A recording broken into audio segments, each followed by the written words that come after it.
ഇവിടെ ഞങ്ങളുടെ വീട്ടിൽ ഒരു റോസ്മേരിയുടെ പ്ലാന്റ് ഉണ്ട്. യൂഷ്വലി ഞാൻ എന്താ ചെയ്യാറെന്ന് വെച്ചാൽ എല്ലാ വീക്കെൻഡിലും കുളിക്കുന്നതിന് 45 മിനിറ്റ്സ് മുന്നേ ആയിട്ട് ഹെയറിൽ ഈ റോസ്മേരി വാട്ടർ സ്പ്രേ ചെയ്ത് കൊടുക്കും.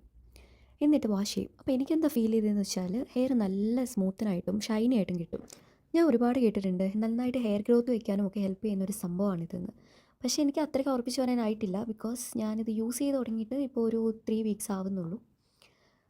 പക്ഷേ എനിക്കൊരു കാര്യം ഉറപ്പാണ്, അത്യാവശ്യം നല്ല ഒരു സ്മൂത്ത് ആൻഡ് എഫക്റ്റൊക്കെ കിട്ടും കേട്ടോ. ടെമ്പററി ആണ്, ഒരു 2 ദിവസം അല്ലെങ്കിൽ ഒരു ദിവസം, അതിനപ്പുറം നിൽക്കില്ല. But still it's good. ഈ റോസ്മേരി വാട്ടർ നമ്മൾ ഉണ്ടാക്കുന്ന സമയത്ത് ശ്രദ്ധിക്കേണ്ട 1-2 കാര്യങ്ങളുണ്ട്. ഒന്നാമതായിട്ട് ഇത് നന്നായിട്ട് വാഷ് ചെയ്തിട്ട് വേണം വെള്ളത്തിലിട്ട് ബോയിൽ ചെയ്യിപ്പിക്കാൻ. ഇനി ഇത് ഓവർ കുക്ക് ചെയ്യാനും പാടില്ല. ജസ്റ്റ് ഒന്ന് ബോയിൽ ചെയ്യുക, ബോട്ടിലേക്ക് മാറ്റുക.